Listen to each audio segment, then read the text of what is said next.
नमस्ते मेरे प्रिय अध्येताओं।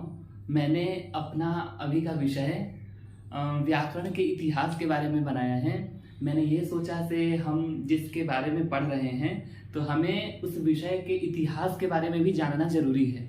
तो मेरा इस बार का टॉपिक है व्याकरण का इतिहास। तो हम जितने भी हम ग्रंथ पढ़ते हैं या जितने हमारे इतिहास हैं, चाहे हमारे गणित के हैं चाहे वेद के हैं इत्यादि, जितने भी हम पढ़ते हैं या अध्ययन करते हैं, तो इसमें हमें ध्यान देने वाली ये बात है से हम किसी भी ग्रंथ के बारे में हम जब जानने का प्रयास करते हैं तो जो लिखने वाले व्यक्ति हैं वो कोई साधारण व्यक्ति नहीं होते हैं और वो कोई पढ़े लिखे भी ज़्यादा नहीं होते हैं, ना उन्होंने कहीं ज्ञान प्राप्त किया रहता है। तो उनके जीवन में कुछ इस प्रकार की घटनाएं होती हैं जिसके कारण उनका जीवन ही बदल जाता है। तो जैसे कि हम साइंस के बारे में ही ले लें, न्यूटन के बारे में ही ले लें, चाहे बहुत बड़े जो दार्शनिक हुए हैं, चाहे कालिदास के बारे में ही ले लें।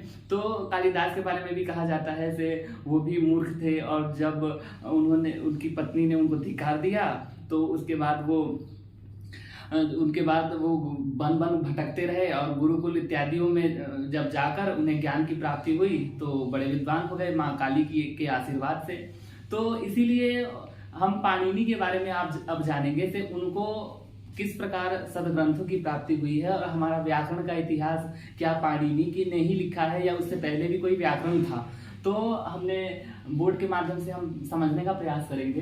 तो हमने लिखा ब्रह्मा जी ने बृहस्पति को ज्ञान दिया, क्योंकि ब्रह्मा को चारों वेदों का ये ज्ञानी कहा जाता है। वो चारों वेदों को धारण करने वाले हैं, वो चारों वेदों को उत्पन्न करने वाले हैं।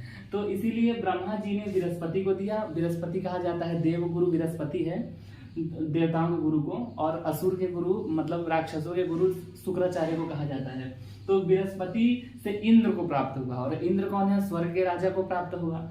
और लिखा है इंद्र से भारद्वाज ऋषि को प्राप्त हुआ, और भारद्वाज से ऋषियों को प्राप्त हुआ।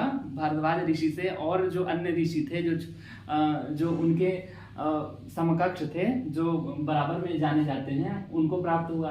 भारद्वाज से ऋषियों को और ऋषियों से व्याकरण का ज्ञान मानव समाज तक आया, और ऋषियों ने अपने अपने अनुसार क्या है व्याख्याएं दी, और उनके अनुसार ये कथन के माध्यम से, प्रश्न उत्तर के माध्यम से इस व्याकरण का ज्ञान आगे समाज में हमारे पास तक आया।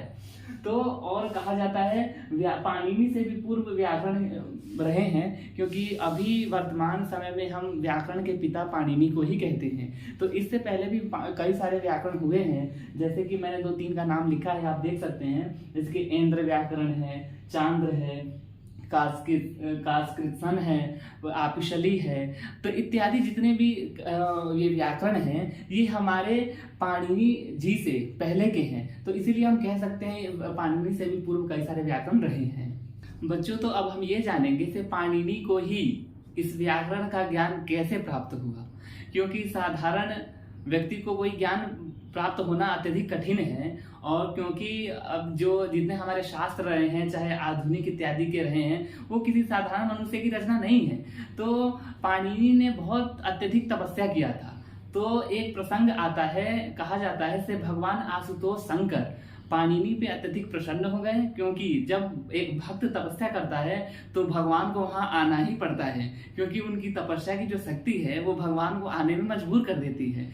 तो इसीलिए भगवान शंकर ने प्रसन्न होकर वो अपना नटराज का रूप धारण कर लिए, और वो डमरू लेकर अत्यधिक तीव्र ध्वनि के साथ वह डमरू बजा रहे हैं। और डमरू क्योंकि ऐसे ऐसे नहीं बजाते हैं, डमरू ऐसे ऐसे बजता है। तो कहा जाता है से एक श्लोक मैंने लिया है इस कथा के प्रसंग में, नृत्यावसाने नटराज राजो ननाद ढक्का नव पंचवारम ऊधत्तु कामः सनक आदि सिद्धान एतद्विमर्शे शिव सूत्र जालम। क्योंकि कहा जाता है जो डमरू है उसके 2 ढक्कन हैं। संस्कृत में डमरू को ढक्का कहा जाता है, और डमरू के 2 ढक्कन हैं। तो एक डमरू पे कहा गया से 5 बार बजा और एक बार 9 बार बजा, नव पंचवारम। एक बार 9 बार बजा, एक 5 बार बजा। और ननाद का अर्थ है आवाज, और धक्का का अर्थ है डमरू।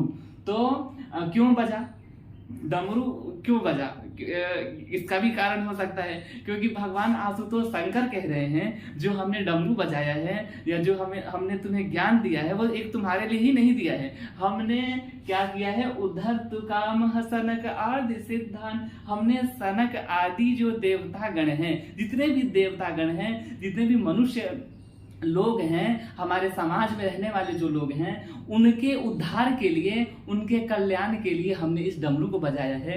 से तुम्हारा तो कल्याण होगा ही, साथ साथ मानव समाज में रहने वाले लोग भी कुछ पढ़ लिख कर विद्वान हो, कुछ जाने, वो भी एक आदमी बन सके। तो इसीलिए कहा गया उद्धत्तु कामः सनक आदि सिद्धान एतद् विमर्शे शिव सूत्र जालम। और ये क्या है, इसी को हम लोग शिव सूत्र कहते हैं या शिव सूत्र का एक जाल कहते हैं, और इन्हीं के द्वारा पाणिनि को इसकी ज्ञान की प्राप्ति हुई। और एक तो कहा जाता है राजशेखर हो गए चाहे दामोदर गुप्त हो गए, क्योंकि बिहार में जब नालंदा विश्वविद्यालय था तो वहाँ पे अनेक सारे विदेशी यात्री आए थे, जैसे कि हुएन सांग हो गए, फाहियान हो गए, इत्सिंग हो गए इत्यादि जो लोग हैं। उन्होंने भी कहा है से भगवान पाणिनि ने यहाँ पे अत्यधिक दिन ये तपस्या किया था, और उसके द्वारा जो उन्होंने ख्याति प्राप्त की वो पूरे विश्व को लाभ की प्राप्ति हुई। उन्होंने इस प्रकार लिखा है, अत्रोपवर्ष वर्षवीहा पाणिनि पिंगलवीह व्याधि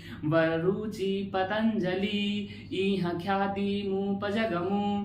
ऐसा उन्होंने अपने शास्त्र में लिखा है, और बड़े बड़े विद्वानों ने अपने अपने अर्थों के अनुसार अनेक अनेक किताबों में लिखा है। तो हम साधारण शब्दों में समझने का ये प्रयास किए हैं।